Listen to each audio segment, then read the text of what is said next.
kita sudah disampaikan oleh Ibu Nabila selaku moderator tentang bagaimana membongkar rahasia pemupukan untuk di kelapa sawit, di mana konten yang akan saya bawakan Bapak Ibu tentang mungkin sekilas tentang morfologi kelapa sawit. Next, Ibu, slide-nya tentang morfologi tanaman kelapa sawit, bagaimana cara meningkatkan produktivitas tanaman kelapa sawit, dan mungkin terakhir tentang teknologi conversion compound, di mana ini adalah teknologi pembuatan NPK yang TGW fertilizer gunakan. Mungkin ini hanya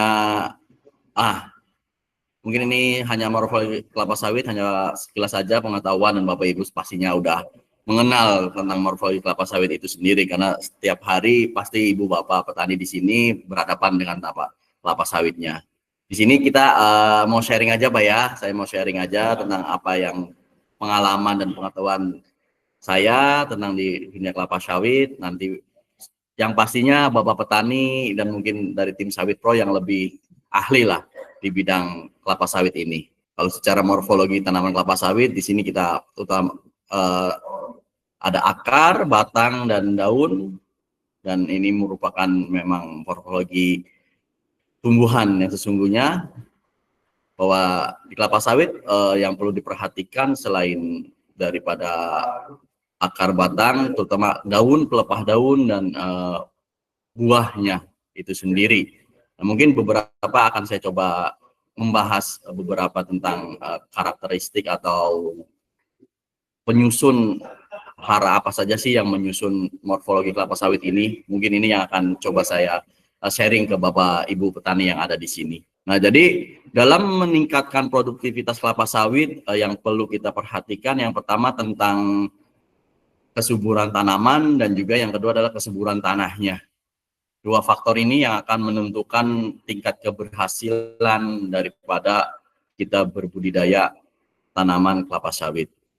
Dan yang perlu diperhatikan dalam kesuburan tanaman, yang pertama tentang akarnya itu sendiri, batang, daun, bunga, dan juga buah. Ini faktor morfologi yang perlu diperhatikan, karena sangat penting sekali kita akan memperhatikan 5 variabel ini, terutama variabel nomor 4 dan 5, bunga dan buah. Ini yang menentukan produktivitas tanaman kelapa sawit. Sedangkan untuk kesuburan tanah sendiri, kita juga perlu memperhatikan tentang bahan organik, unsur hara, pH tanah, dan juga mungkin tentang porositas tanah, poin keempat. Nah, ini yang perlu kita perhatikan. Apapun budidayanya, kesuburan tanah lah yang menentukan produktivitas. Dimana kalau kita bicara tentang akar tanaman ini sangat vital sekali, apalagi untuk pertumbuhan awal. Yang perlu diperhatikan adalah kesehatan akar, di mana akar ini tempat tanaman menyerap unsur hara, di mana tanaman menyerap air, dan juga akar ini sebagai penopang untuk tumbuhnya tanaman. Oke, lanjut. Jadi yang perlu diperhatikan adalah percabangan perakaran. Percabangan perakaran, bulu-bulu akar ini sangat diperhatikan, di mana percabangan perakaran ini akan menentukan jumlah bulu-bulu akar, di mana bulu-bulu akar ini yang akan berfungsi untuk menyerap unsur hara. Bulu-bulu akar ini yang akan mengangkut unsur hara dan air masuk ke dalam jaringan tanaman. Jangan sampai ketika kita budidaya merusak bulu-bulu akarnya atau percabangan perakaran. Penggunaan herbisida itu akan mempengaruhi dari bulu-bulu akar ini. Karena ketika kita terlalu overdosis terhadap penggunaan herbisida, itu akan bisa membuat bulu-bulu akar itu akan menjadi mati, sehingga penyerapan unsur hara tidak maksimal.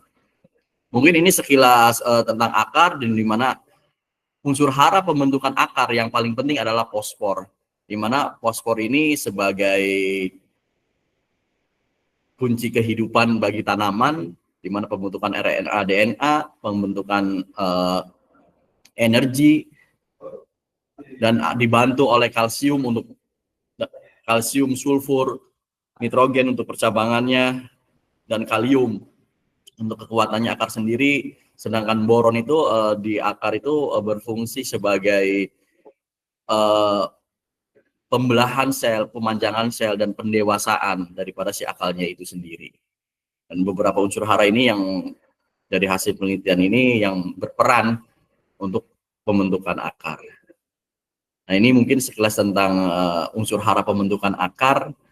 Next, Ibu. Nah, berikutnya yang perlu diperhatikan adalah kesehatan batang, di mana kalau kita bicara kelapa sawit, apakah diameter batangnya itu sesuai dengan umur tanaman, apakah ada gejala atau defisiensi unsur hara ataupun faktor lingkungan yang membuat batang itu tidak normal, batang itu piramid, bentuknya piramida, itu yang menyebabkan nantinya tingkat saluran unsur hara itu tidak berfungsi dengan baik, supply-nya terhadap buah. Jadi perlu diperhatikan adalah batang, di mana unsur hara pembentukan batang itu sendiri ada kalsium, kalium, nitrogen, dan boron. Ini yang berfungsi utamanya di tanaman, semua tanaman ya kita bicara kalsium, kalium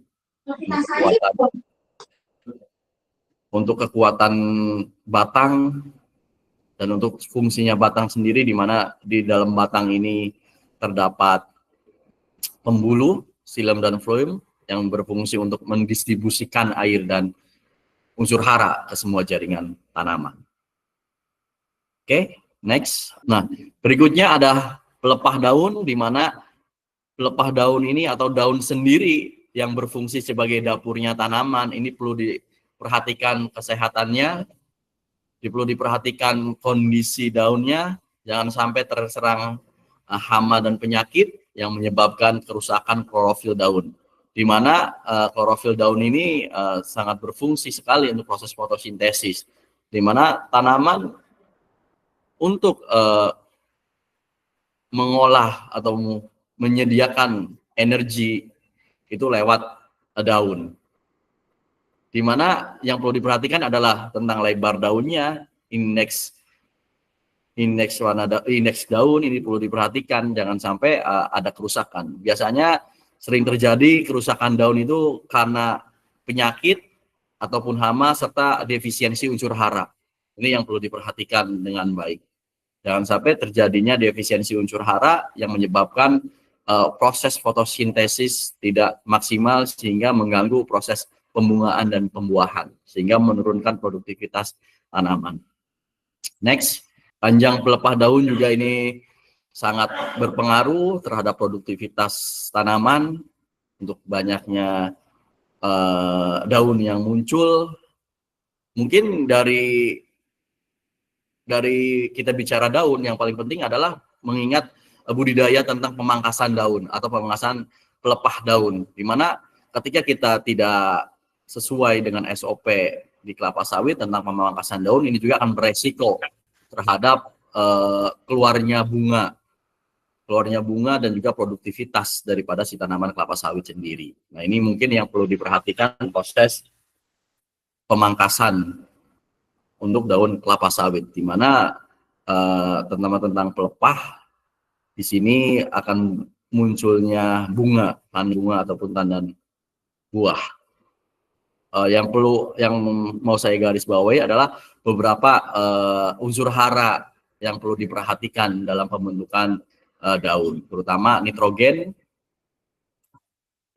sulfur, magnesium, kalsium, zinc, mangan, dan Fe. Ini 7 unsur hara yang berperan dalam pembentukan klorofil daun. Untuk menjaga proses fotosintesis, ketujuh unsur hara ini yang sangat penting di daun, yang tidak ada di dalam daun. Sehingga ketika tanaman ini kekurangan unsur hara ini, tanaman ini akan mengalami gejala fisiologi. Daunnya itu akan mengalami klorosis. Mungkin ini yang perlu diperhatikan dalam menjaga kesehatan daun kelapa sawit. Sawit Pro, terus tumbuh.